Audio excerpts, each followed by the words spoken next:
Sedikit di sini. Ya ternyata udah. ada di depan foto. Udah gugur. Oke, baik, Dah, baik. udah Oke. gugur, tepuk tangan. Oke, sebentar, Tepuk terakhir, tangan, terakhir, gugur. terakhir. Ini Saya mau bilang begini. saya ya. Coba kita Respon dan bandingkan. Roy Suryo. Roy Suryo ijazah. Gak Udah. Ijazah S3 tidak ada. Oke, baik, baik.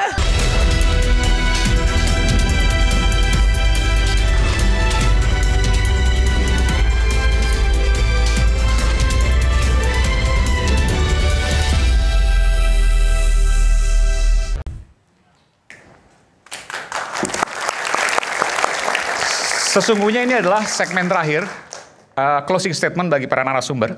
Tapi tadi tiba-tiba ada seseorang yang datang ke sini. Meskipun kami sebenarnya tidak undang, tapi yang bersangkutan adalah alumnus UGM yang kemudian memiliki ijazah yang dikatakan persis seperti ijazah Pak Jokowi, di mana stempelnya ada di belakang foto. Nah, saya panggilkan Bung Frits Alorboy. Ada mikrofonnya, tolong dikasih. Oke. Silakan. Baik. Oke. Terima kasih. Silakan Mas. bawa sini aja, Bang. Termasuk ijazahnya. Oke, Anda mau menunjukkan bahwa Anda alumnus UGM dan stempelnya ada di belakang foto. Baik, Ya, terima saya kasih, harus host. imbang juga ya. Salam kenal Bang Roismond, salam kagama, saya alumni UGM, Ya. Magister Sistem Teknik Transportasi, Oke. lulus 2018 di Ya. UGM, lulusan 1,5 tahun. Saya mau bilang begini, saya punya ijazah asli. Kalau mengkaji dengan menggunakan data yang dibilang Rismond, salah. Anak teknik menguji bukan model begitu. Ini saja kami menguji 10 metodologi penelitian. Baru bisa, itu anak teknik. Teknik apa Anda? Saya teknik transportasi Fakultas Teknik Sipil. Fakultas S1 saya teknik penerbangan, S2 saya hukum, S1 hukum pengacara. Teknik transportasi. 4 gelar, Om Rismond. Enggak, yang tadi Anda mau tunjukkan bahwa... Saya mau tunjukkan. Oke, Teman-teman melihat, ini ijazah mirip dengan punya Jokowi. oke. Ya. Apalagi mengkaji dengan menggunakan data Bentar, boleh saya pegang? sekunder. Apakah statistik metodologi begitu bicaranya? Enggak, sebelah Anda mengatakan bahwa capnya di Saya mau belakang bilang foto. begini, Bang. Tadi saya melihat memang seperti itu, tapi ternyata kalau kelihatan ada. Tapi saya mau bilang begini. Enggak, ini kita fokus. Fokus Capnya aja. di belakang foto atau Jadi tidak? udah gugur dah. Capnya ada nih, Capnya Mas. di belakang foto atau? Capnya di belakang, depan coba. foto. Di belakang. Capnya di belakang foto? Belakang. Mana? Coba Jadi- tolong di zoom. Bisa di zoom. Boleh di zoom ya? Bentar. Oh, ini di sini. Udah jelas banget ini capnya ada di depan foto. Jadi memang Tapi saya ini mau bilang begini. ijazah Enggak, ini asli. enggak, kita biar clear dulu. Ini Enggak. capnya di depan foto Ternyata berarti? ada sedikit di sini. Ya Ternyata udah. ada di depan foto. Udah gugur. Oke, baik, Dah, baik. udah Oke. gugur, Tapi tepuk begini. tangan. Oke, Sebentar, Tepuk terakhir, tangan, terakhir, gugur. terakhir. Ini Saya udah mau ada bilang dua begini. saya ya. Udah. Coba kita Respon dan bandingkan. Roy Suryo. Gak ada. Roy Suryo ijazah. Gak Udah, usah. Rifai ijazah S3 tidak ada. Oke, baik, baik. Si Rismond ijazah S3 mana? Ya, oke. Tunjukin Rismond. Mana buktinya? Oke. Dari S2 ya. Oke, baik. Dari sama dia. Masih Bang. Oke, kita beri tepuk tangan. Oke. Jadi clear ya? Capnya ada di depan foto. Capnya ada di depan foto. Oke. Dan dia telah mempermalukan dirinya sendiri di depan rakyat. Oke, baik. Oke, sekarang kita mulai closing statement. Saya mulai dari... Yang penting masuk TV. Yang penting masuk Oke. TV. Karena tadi menyebut Bang Rismond, silakan Bang Rismond untuk menyampaikan sesuatu, silakan. Yang penting tidak Sekaligus memfitnah. closing statement ya. Iya. Oke. Prince, yang penting kamu nggak memfitnah ya, dan kamu tetap taat hukum. Oke, tetap tenang, Oke, silakan Bang Rismond. Iya, bahwa yang kami teliti nanti Kita lihat, kita beri tepuk tangan diantar keluar tuh. Oke.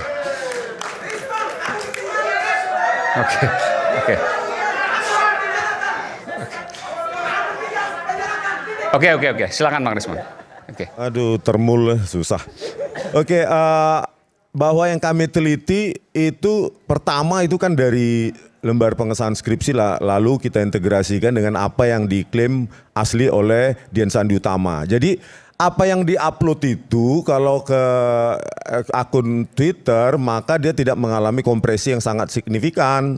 Jadi bisa diteliti. Ya kan kita menjawab apa yang diklaim asli ya kami teliti palsu, so what gitu loh. Orang hukum ini kan langsung dari mana? Ini kalau di pengadilan begini-gini. Loh, kami peneliti, ngapain kami perlu hadir di pengadilan?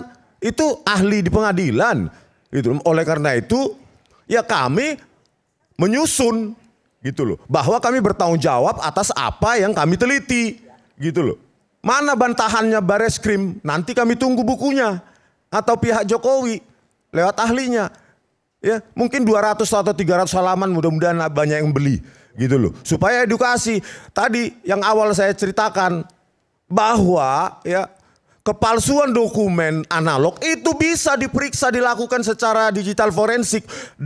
Hitler's Diaries dan Killian Document, polisi ya apalah gitu. Masa bukti kami itu dianggap sekunder, sementara yang primer nggak berani ditampilkan, cuma fotokopi. Itu kan publik nggak bakal pernah percaya sampai kiamat itu. Ya, kami disuruh percaya, Bareskrim hasilnya identik, tetapi kami lakukan analisa kami secara terbuka. Dibilang itu kan dari medsos, dia sendiri cuma menampilkan fotokopi. Itu loh. Jadi jangan digiring-giring kami, ada bohir, ada siapa, Pak Jokowi bilang, ada apa itu tokoh besar lah, partai politik lah, jangan fitnah Pak Jokowi. Ya, Anda menuduh kami fitnah, tapi Anda dengan santai memfitnah kami. Buktikan kalau kami dibayar, Pak Jokowi. Oke, Ya, baik. buktikan kalau kami punya pendana. Oke, baik. Buktikan kalau ada tokoh politik, jangan fitnah. Oke. Terima kasih, Terima Bung kasih. Rismon. Kita beri tepuk tangan untuk Bung Rismon. Saya ke Bung Reli, silakan Bung Reli, sekaligus membantah apa yang disampaikan Bung Rismon. Ya, tadi kan udah disampaikan oleh Bung Rismon, oleh Bang Roy. Jadi ini proses kan sudah diserahkan kepada penegak hukum. Tahapan selanjutnya ya tinggal Bung Roy dan kawan-kawan ikutin saja proses hukum selanjutnya. Oke. Untuk apa bohir orang besar yang di belakang itu, saya rasa nggak ada kata-kata bohir ya orang besar. Akumulasi apa yang disampaikan terkait apapun itu nggak ada. Ini sekarang tahapan udah berjalan, proses hukum telah berjalan, tinggal nanti kawan-kawan ikutin, kan tahapannya sudah naik ya. Oke. Kalau nggak salah Bung Farhat juga mengikuti kan, dan Pak Arianto. Pak Arianto. Jadi kan kawan-kawan juga sudah melakukan upaya pembantahan, nanti itu ranahnya penegak hukum. Terima kasih. Oke, Coach Jess. kita beri tepuk tangan. Bung Reli, oke. Saya ke Dr. Diva dulu, silakan. Baik, terima kasih. Ini closing remark saya ya. Saya ingin sampaikan kepada masyarakat Indonesia bahwa proses verifikasi terkait dengan riset kami terus berjalan, dan saat ini kami sudah menyusun buku ya, buku yang berisikan riset-riset yang kami kerjakan, kami bertiga kerjakan bersama dengan teman-teman yang lain, itu kami bukukan dan akan kami publish secara internasional terkait dengan verifikasi data riset kami dengan 3 ilmu kami ya, baik dari ilmu telematika, digital forensik maupun neurobehavior yang saya kuasai. Ini akan menjadi sebuah buku yang menjadi sejarah bagi bangsa ini. Intinya sebetulnya kenapa kami melakukan ini, karena kami ingin membersihkan ruang publik dari hal-hal yang bersifat kabut, hal-hal yang bersifat tidak clear ya, dan ilmiah di situ hadir untuk membersihkan semua kabut tersebut. Ya. Dan kemudian berikutnya lagi saya juga akan update bahwa kami juga sudah bicara di level internasional, sudah bicara di Human Rights Watch, sudah bicara di Amnesty International, sudah bicara dengan beberapa kepala negara di beberapa negara penting ya, termasuk Presiden Amerika Serikat. Maksudnya, melalui surat. Melalui surat. Melalui surat. Kirim surat ke Presiden Trump misalnya. Ya, ini yang belum Xi Jinping sama Presiden Putin kan gitu ya. Karena ada termul yang tanya, Dr. Tifa cuma Donald Trump. Oh enggak, kami akan bersurat kepada presiden-presiden penting, kepala negara penting. Dan alhamdulillah. Apa isinya? Ya, Dr. kami Tifa sampaikan bahwa sudah terjadi pelanggaran hak asasi manusia. Karena kami ini peneliti ya, kemudian jurnalis, kemudian para akademisi hukum itu sudah dilakukan kriminalisasi. Yang kami lakukan ya itu dilindungi oleh Undang-Undang Dasar 1945 pasal 28 dan Undang-Undang Keterbukaan Informasi Publik. Dan ini juga ada perlindungan undang-undang internasional. Maka kami bicara ke level internasional. Dari semua itu misalnya apakah Human Rights atau mungkin bahkan lembaga presiden di Amerika Serikat ada respons? Sudah memberikan respons. Dari siapa? Sudah memberikan respon dari senator, senator Amerika Serikat sudah memberikan Bisa respon sebutkan dengan namanya baik. Hafal? Saya tidak hafal ya, ada di situ ya. Suratnya sudah ada di situ. Isinya apa? Dari senator itu? Isinya sudah saya publish juga kan, isinya kan banyak. Di antaranya sudah kami publish. boleh disingkat misalnya apa? Coba Bang Rizwan di ini. Kemudian Human Rights Watch juga 5 negara juga sudah memberikan respon. Kemudian Amnesty International juga sudah memberikan respons. Jadi nanti tinggal audiensi. Tinggal audiensi. Iya. Termasuk juga dengan senator itu mungkin akan audiensi. Iya, akan ada karena kami sudah membangun aliansi juga dengan diaspora 25 negara. Jadi nanti kebetulan chairman-nya ada berkedudukan di California, sehingga beliaulah yang nanti akan audiensi dengan pihak otoritatif dari Amerika Serikat dan menyusul negara-negara lain. Ya, jadi Senator Alex Padilla itu sudah memberikan respon mewakili pemerintah Amerika Serikat. Dan ini juga menjadi pressure bagi kami kepada stakeholders di Indonesia.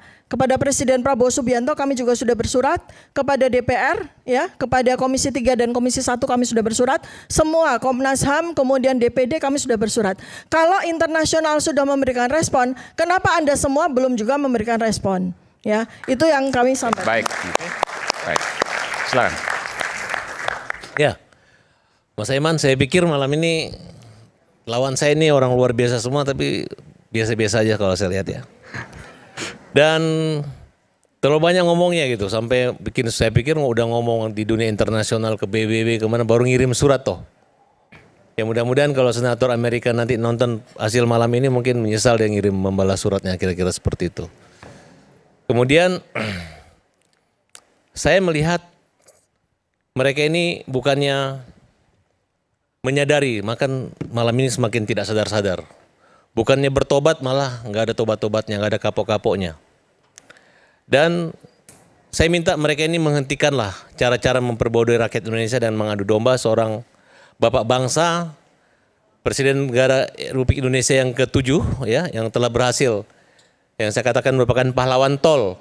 Sedangkan jangan kalian menjadi pelawan tolol ya, dengan cara-cara mempermalukan seperti ini. Dan saat ini laporan daripada Pak Presiden, mantan Presiden langsung sudah berjalan. Kemudian laporan dari Pak Paiman juga sedang berjalan juga dari pemerasannya dan ujaran kebencian dan pencemaran nama baiknya. Nah itu sudah jalan. Kita minta juga kepada Pak Kapolda Metro Jaya untuk jangan lama-lama. Mereka-mereka ini jangan dibiarkan berkeliaran seperti ini mempermalukan lagi. Langsung aja. Ini harapan daripada kita. Karena bukan kita jahat, tapi karena kita berharap stop kejahatan mereka. Tidak punya hentikan adab kejahatan seperti ini. Mereka berbicara tentang konstitusi dan undang-undang, kebebasan berbicara, tapi mereka berbicara seenak perutnya. Tidak memandang itu adalah mantan presiden, presiden yang memiliki imunitas, prerogatif yang harus dihormati. Ini mereka tidak mengerti. Bukan masalah salah atau benarnya, tapi mereka menyalah-nyalahkan. Seorang ahli yang senior adalah mantan polisi yang saya hormati, yang ikut serta ingin menyadarkan Bapak ini, mereka tetap tidak sadar. Dan sekali lagi mudah-mudahan ini jadi pembicara tontonan internasional. Yang saksi atau bukti yang mereka tunjukkan itu adalah unggahan daripada Sandi, ya, bukan dari foto asli yang diserahkan oleh Pak Jokowi.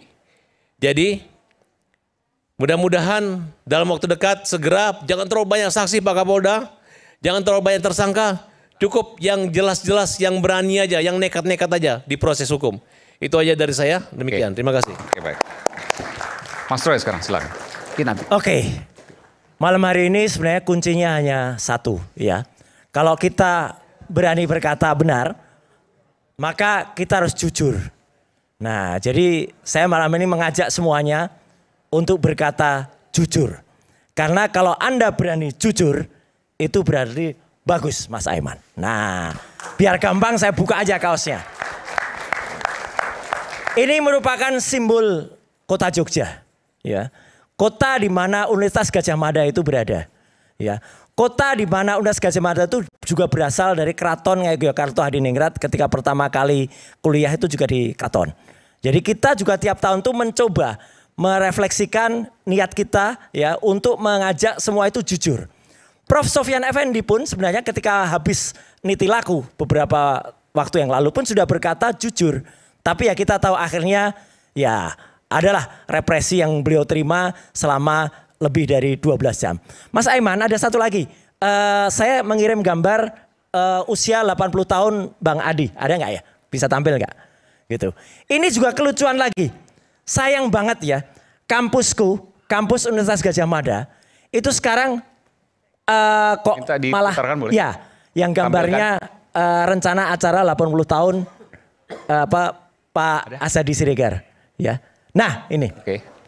Ini lucu sekali, teman-teman. Awal bulan ini dosen saya asli, Bang Adi namanya, Pak Asadi Siregar. Insya Allah orang Indonesia masih kenal yang namanya novel Cintaku di Kampus Biru. Itu menjelaskan tentang kehidupan di Kampus Biru, Kampus Universitas Gadjah Mada. Ya, bintangnya kebetulan waktu itu namanya mirip dengan saya, tapi lebih senior, Roy Martin, ya, sama Raisita Supit. Nah, Bang Adi akan merayakan ulang tahun ke-80, Mas, sama dengan Prof. Sofyan Effendi. Dan ternyata ditolak oleh UGM. Padahal ini dosen senior. Mau menegakkan acara di kampus di Baleirung ditolak. Karena apa? 80 tahun Asadi Siregar, judulnya adalah Kampus Biru Menolak Ayah. Kudet banget, kurang update. Ya, para petinggi di UGM itu. Menolak ayah ini bukan siapa-siapa. Ini judul novel terbarunya dari Bang Asadi Siregar. Kampus Biru ya karena cintaku di Kampus Biru. Jadi salah paham. Lucu banget ini kampus ini. Saya sedih sekali Mas Aiman. Ya, kampus saya, kampusnya Dr. Tifa, kampusnya Dr. Resmond. Kampus tercinta kita. Kampus tercinta kita dan katanya tadi kampus yang orang yang sudah diusir keluar tadi. Ya, ya. Itu ternyata pikirannya sekarang sangat katrok, sangat kudet gini. Nah, satu lagi. Bagi orang yang nggak paham nggak apa-apa. Wayang ini adalah seni luhung adiluhung. Dan di Indonesia sudah sejak zaman dulu. Wayang itu memang digunakan untuk mengkritisi. Memang wayang itu mulai dari ada wayang Purwo, wayang Wadya, wayang Waseso. Ada namanya wayang Suluh. Wayang Suluh itu isinya tokohnya Bung Karno, Bung Hatta dan lain sebagainya. Biasa wayang itu untuk mengkritisi. Jadi jangan biarkan kepicikan otak untuk menilai ini. Wayang ini. Biasa kalau ada orang mengatakan bahkan wayang itu untuk agama. Ada namanya wayang Wahyu. Itu tokohnya ada Yesus Kristus, ada Bunda Maria dan lain sebagainya. Jadi kalau orang mengatakan sesuatu dengan kritik dengan wayang, biasa. Bumi goncang-ganjing, langit kelap-kelap. Alkisah di negara Wakanda. Ya. Ada dulu yang namanya Petro, sekarang mengerahkan para termul. Ini termulnya. Nih kemarin ada yang datang ke Rakyat Bersuara rambutnya pakai kayak gini nih ada nih. Nah termul ya ada ya. Kemudian sampai nah ini termul ini banyak sekali. Wah sampai jatuh termulnya. Ya ini termul banyak. Yang ingin saya sampaikan apa? Kenapa dia harus banyak mengeluarkan biaya untuk termul? Kalau sebenarnya dengan mudah tunjukkan saja selesai, ya toh? Ngapain biaya mahal-mahal? Sekarang malah memfitnah. Ada sosok besar. Warnanya disebut biru. Tapi kenapa ini enggak biru, enggak hijau? Kalau di Madura, biru itu hijau. Ya toh? Jadi sekarang malah beliau-beliau ini difitnah. Ini adalah ya raja-raja yang dulu pernah menguasai. Dan apa? Sekarang malah mengalahkan kekuatan yang sangat besar. Buto-buto galak ini. Jadi aparat malah digunakan untuk menyengsarakan rakyat. Ya, ini luar biasa. Jadi yang namanya Kanjeng Mas Multimedia Telematika ini sekali lagi memberikan saran kepada kita semuanya, Bapak Ibu semua. Sekali lagi, beranilah untuk jujur. Hai yang punya ijazah, beranilah untuk jujur sehingga kau akan menjadi contoh di masyarakat. Bumi goncang-ganjing, langit kelap-kelap, Indonesia akan terbuka kalau ijazahnya ditunjukkan dan itu diuji asli. Tancap kayon, selesai. Oke, baik. Silakan Pak Arianto. Baik, terima kasih. Saya terakhir jadi enak ini. Nggak ada yang Terakhir ada serang. Saya bicara kepada rakyat ini ya. Jadi pertunjukan ini tadi seperti sandiwara ya. Cuman bedanya kalau sandiwara kita ya, penonton itu semua punya asumsi bahwa yang ngomong-ngomong di atas itu hanya acting sesuai dengan sutradara. Ya. Enggak, jangan dibantah. Jadi ini ibarat sandiwara ya. Kalau sandiwara umum itu ya, itu kan yang nonton kan sudah berpikir bahwa itu acting karena sesuai dengan apa arahan sutradara. Sehingga ketika dia senang dan kemudian ikut-ikut itu begitu selesai, udah mereka bubar gitu aja. Kalau lucu wah ketawa seneng. Tapi kalau itu ada orang mau berantem gitu, kemudian setelah selesai nggak ikut-ikut. Tapi sandiwara yang sekarang terjadi ini, itu yang terjadi adalah mereka itu bukan pemain yang sesuai dengan sutradara, tapi sesuai dengan keyakinannya sendiri-sendiri. Jadi serius sekali ini tadi. Cuman sayangnya penontonnya itu ya akhirnya terbawa emosi. Karena apa? Penontonnya itu terdiri dari ada 3 kelompok, yang pro Pak Jokowi, yang anti Pak Jokowi, dan yang netral. Nah, makin seru di sini ini. Itu begitu selesai mesti yang di lapangan sana terjadi perpecahan antara yang pro dan kontra. Jangan gedek-gedek Pak, ini tadi barusan ada mau berkelahi. Itu kan contoh ya bahwa akibat daripada ini ya yang terjadi sandiwara ini, saya anggap sandiwara ini ya kayak gini ya. Itu akhirnya terjadi bukan kegaduhan di medsos tapi sudah kegaduhan di masyarakat. Inilah itu yang terjadi. Makanya saya terangkan ya pada rakyat ya. Ini kenapa gini ya? Ini terjadi karena adanya 2 kelompok yang pro dan kontra. Yang satu menuduh dengan vulgar, kamu palsu gitu kan. Dengan teori pembuktian yang diakui kebenarannya oleh mereka. Sementara yang lain ini asli karena dia yakin bahwa hukum akan ditegakkan. Nah, sekarang kan sudah jalan ini. Yang sementara yang menuduh membela bahwa ini asli, dia sudah melaporkan pada hukum yang berlaku. Sementara yang menuduh ini masih tetap saja dia mengumbar bukti-bukti di media, ingin mendapat dukungan dari masyarakat. Itulah yang terjadi selama ini gitu ya. Makanya nggak akan ketemu ini selama ini tidak diselesaikan di hukum yang terjadi. Makanya saya bersaran kepada aparat ini ya. Cepat saja ini proses ini yang sudah dilaporkan ya diproses sampai ke pengadilan. Itu barangkali nanti akan bisa menyelesaikan orang yang tadi masih tanda tanya ini siapa yang benar akan kelihatan di situ. Gitu. Itulah ya. Cuman sekarang saya ingin sampaikan ya. Kenapa kok kemudian mereka itu tidak mau mengakui kebenaran yang lain gitu. Karena masing-masing yakin ini. Dengan ilmunya, dengan gelar doktornya dan sebagainya itu meneliti bahwa ini meneliti saya pure murni. Dan itu kebebasan, nggak boleh dibantah kan gitu kan. Sayangnya ilmunya yang diterapkan ini itu ilmu di bidangnya masing-masing. Tapi dia ingin terapkan di dalam pembuktian hukum. Ya kan nggak bisa diterima dari yang sini gitu. Jadi sekarang ini yang terjadi adalah gitulah. Saya pikir ya rakyat bisa melihat sendirilah. Bagaimana cara masing-masing berbicara, apakah itu masuk akal apa tidak, apakah tidak apa akal sehat apa tidak, bisa menilai sendiri. Ya, jadi tapi saya hanya memberikan gini loh. Kalau ini dibiarkan kayak gini ya, dikasih panggung terus kemudian saling berantem. Padahal saya tahu ini mereka berantem di sini begitu pulang peluk-pelukan gitu. Tapi rakyat yang lihat di sana itu terbelah Pak. Inilah yang saya tidak kendaki ya. Saya memberikan pencerahan pada masyarakat. Sekali lagi saya ingatkan ya. Saya duduk di sini bukan saya belain Pak Jokowi, bukan. Saya menerangkan kepada Pak rakyat apa yang terjadi behind the screen, apa yang terjadi sesungguhnya. Ini sesungguhnya terjadinya adalah itu tadi. Orang yang merasa benar dan tidak bisa diganggu gugat, dan sama juga orang yang merasa benar tidak bisa diganggu gugat. Hanya yang satu itu pakai bukti-bukti yang media sosial dan sebagainya, yang satu lagi pakai jalur hukum yang ada. Nah, sementara yang pakai media sosial ini mereka menuduh pada hukum nggak adil. Kita lapor tapi kan tidak dilayani dan sebagainya. Padahal kenyataannya apa? Ketika mereka melapor, Pak ini orangnya ijazahnya palsu.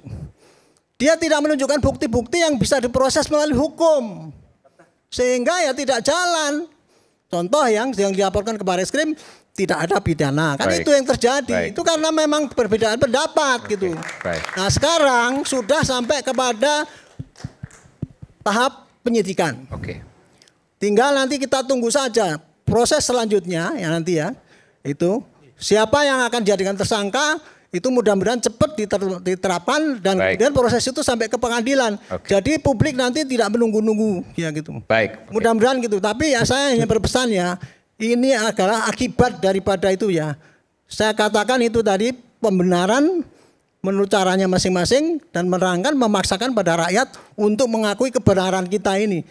Silakan rakyat nilai sendiri apakah yang disampaikan pembenaran itu bisa diterima atau tidak. Itulah. Baik. Mudah-mudahan tidak terpecah. Ada satu request terakhir dari Dr. Tifa. Itu ngomongnya waktu Ferdi Sambo juga sama saya tonton di televisi itu. Waktu Ferdi Sambo juga sama. Mas Aiman terakhir sebagai wujud cinta kami kepada kampus kami, ya kita ingin menyanyikan himne Gajah Mada. 1, 2, 3. Bagi kami mahasiswa Gajah Mada semua, ku berjanji memenuhi panggilan bangsaku di dalam Pancasilamu, jiwa seluruh nusaku, ku junjung kebudayaanmu, kejayaan Indonesia. Alumnus UGM sekaligus terlapor dalam kasus ijazah yang kemudian dinyatakan asli oleh UGM. Silakan. Ya, cek. Terakhir ya. Oke. Ya, sedikit. Jangan lama-lama karena udah over. Sekitar 2 menitan, oke. Ya, saya mau meluruskan sedikit Pak Arianto Sutadi tadi. Itu adalah seorang tamu tidak diundang. Saya kesini diundang, tapi yang tadi tidak. Makanya membuat rusuh. Nah, yang saya mau katakan di sini saya miris di dalam kasus ini bahwa ada pembungkaman jurnalis dan peneliti. Saya sebagai jurnalis, bapak-bapak bertiga dan Ibu Dr. Tifa sebagai peneliti. Ini mirip dengan Orde Baru, kelakuannya Orde Baru yang sekarang sepertinya terulang lagi. Entah kenapa, siapa yang menasihati Pak Jokowi, saya rasa mungkin Pak Jokowi mencari penasihat yang baru saja, lebih baik. Nah, karena orang melaporkan jurnalis ke polisi itu ngawur sekali. Karena ada sistem Dewan Pers yang harus kita turuti bersama supaya rakyat tetap mendapatkan informasi yang benar dari seperti Mas Aiman ini, seperti saya dan seperti media-media lain juga harus berani mengatakan informasi yang benar. Anak-anak muda jangan takut, jangan mau ditakut-takuti oleh polisi atau oleh siapapun yang mau menakut-nakuti kita untuk mencari informasi sebanyak-banyaknya dari semua tempat, dari semua orang. Jadi saya senang sekali dengan Rakyat Bersuara bisa mengundang saya malam ini. Saya juga ingin polisi juga sama seperti saya mencari fakta sebanyak-banyaknya orang ditanyakan, sebanyak-banyaknya tempat dijalani. Karena banyak sekali yang tidak dijalani oleh polisi, bahkan saya sudah jalani.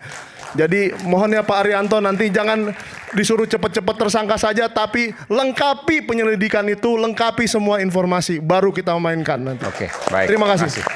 Silakan Pak Arianto mau dikit. Baik, akan saya katakan ya nanti ya. Tadi kan mengatakan wartawan itu jangan diperangus dan sebagainya. Kan ada Dewan Pers. Untuk menentukan nanti apakah Anda itu nanti termasuk dalam tersangka apa tidak, itu tergantung daripada saksi ahli dari Dewan Pers yang akan ditanya, itu yang menentukan. Itu supaya Anda tahu ya. Jadi bukan yang menentukan Anda itu tersangka apa tidak itu bukan Mas ahli suka, tetapi saksi ahli yang ada. Ini gimana sih? Ahli apa? Suka sekali mengancam ya Pak. Anda jangan nuduh lagi ya. Jangan nuduh lagi ya. Bukan juga apa yang kami. Saya hanya mengatakan kepada mereka. Bukan masalah, tolong Pak Weman ya. Saya hanya mengatakan pada Pak wartawan tadi. Untuk ditentukan waktu seorang Ferdi itu. Sambo apa yang Anda katakan? Oke. Sudah, bukan, ini udah closing, bukan masalah ahli dari Dewan Pers. Sebentar. Saya percuma kalau Sudah cukup. Izin, bukan masalah ahli dari Dewan Pers, Pak. Kan Ferdi Sambo padahal rekayasa polisi. Cukup, oke. Mekanismenya Cukup. Mekanismenya digitalnya. Oke, cukup. Oke, saya mengatakan gitu dia. Mekanismenya ngomong gitu aja. Mekanismenya tidak seperti itu, Pak. Saya dari zaman Harmoko juga Sentana beberapa kali dipanggil Dewan Pers. Kita harus ketemu di Dewan Pers. Silakan Anda yang sampaikan. Tunggu Pak. Media yang Prabowo Subianto ganti ahli kayak gini, Pak. Medianya dipanggil. Medianya Sambo juga salah dia. Iya, saya tengahkan. Memang kalau ada MOU terkait dengan produk kita memang jurnalistik. susah ya kalau berdebat dengan keledai. Bentar. Ada produk bahwa harus ke kamu mengatakan Dewan kode. Pers dulu. Bentar, saya- Oke, baik. Wah, Cukup ini sudah mulutnya closing jelek statement. banget Terima ini, kasih ngomongnya. Bapak-Bapak telah hadir di Rakyat Bersuara, dan tentu ini menjadi pembelajaran bahwa pers menjadi clearing house, rumah penjernih. Pers harus menampilkan kedua sisi secara berimbang. Pers harus mencapai atau menuju pada kebenaran berdasarkan apa yang disampaikan oleh kedua sisi secara berimbang. Dan tentu ini menjadi kedewasaan bagi kita dalam mempertahankan dan menjaga agar iklim demokrasi di negeri kita tetap ada. Saya Aiman Wicaksono, terima kasih, sampai jumpa di Rakyat Bersuara berikutnya. Salam.